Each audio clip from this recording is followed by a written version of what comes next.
In 1995, we got the third movie in the Die Hard franchise. This is following up Die Hard 2, and this one is called Die Hard with a Vengeance. This movie takes everything that the first and second one did, and you know how it takes in a certain area, a small area, maybe two areas, but maybe there's one big area. This third movie throws away all of that. It brings John McClane, back to his roots in New York City and faces him against someone that might be familiar and related to someone we were very familiar with in the first movie. This movie took everything and made it bigger. And I believe this is the original director. I'm not 100% sure, but I am pretty sure this is the original director from the first one. And you can really tell because this movie does a lot very, very well.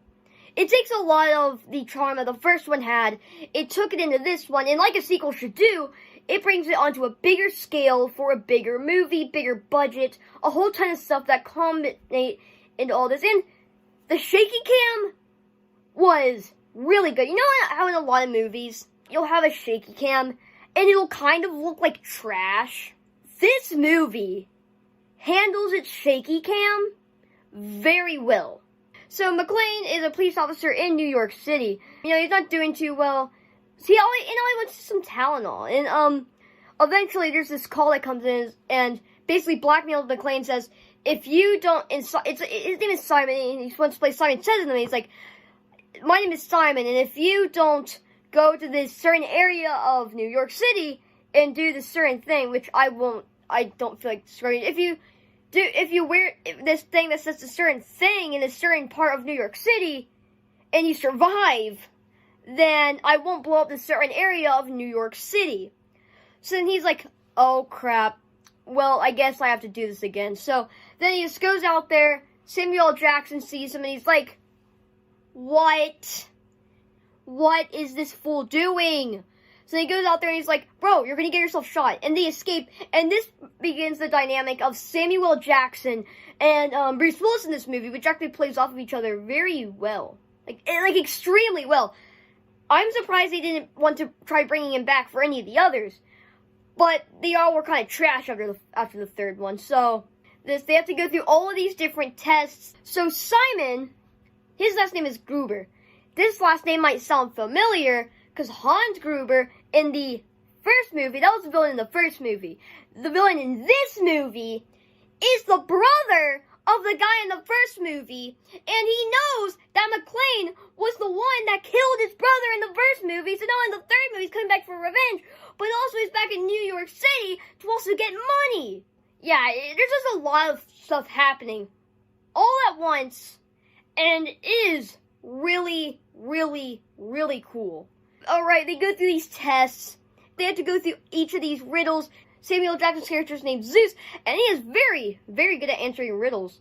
Maybe he's the Riddler. I'm kidding. So, they go through these riddles, and they all lead to the conclusion that, wait, this is all just to, freaking get into this vault, take a bunch of gold, and no, I'm not talking about Fort Knox, I'm talking about a bank in New York City. And they go in, the villain goes in, and just smoothly is like, what's up, bro? Kind of just kills them. And then brings in all of these huge machines. And, oh my god, the soundtrack for this sequence just brings it to life. This soundtrack and the scenes that are taking place is amazing. So you have this heist, which is just going on. You have all these giant machines carrying these tons and tons of gold. Trillions of dollars worth. And then you have this soundtrack, and they just bounce off of each other. And then you just have McClane and Zeus trying to figure out, hey, how do we stop this guy? While also trying to save New York City, which is where McClane started off at, so it's more personal than any of the other two. It's brilliant. It is so cool. They eventually stop this, and you can tell they were starting to dip their feet into CGI. Because at one point in this movie, he's down there in, this area where all the gold is underground, trying to figure out, hey, what are they doing here? And then a bunch of the water just floods into this area. And then he surfs on a giant truck. A giant truck that's supposed to be loading the gold. He just jumps on it and starts to surf on it like he's at the beach. It is insane. Like, he's just, like, surfing on this thing. And all senses of disbelief are suspended. It's amazing. And again, there's this later sequence where they're both in this car and they're trying to find this shortcut to this other area to stop this explosion from happening. It failed, by the way, I'm pretty sure. And they have to use this car a lot, and they have to, like, find all these shortcuts of driving through New York. And it's just blatant, fun action, because you see them driving through all this, you know, driving through parks, driving through grass, driving past all these things, and he's like, move all the way, move all the way. It's a lot of fun. But then you have the bad guys, which are obviously trying to stop them. And then later, you have these bad guys who are just, like, are kind of like in a car chase with them. And in this car chase, probably one of my most favorite Die Hard, like in the Die Hard series, one of my most favorite action sequences of the franchise. Because here, what they do is, they use shaky cam. So you can really feel the action, the commotion. You're hiding behind cars. There's like a ton of people, 2v like 6 or 7. And then they're both like firing each other. You can feel the suspense because they use shaky cam to, you know, show everything. And that's one of the benefits of using shaky cam. I know a lot of people tend to dislike it. And there's a lot of scenarios where, like, I, like, personally dislike it.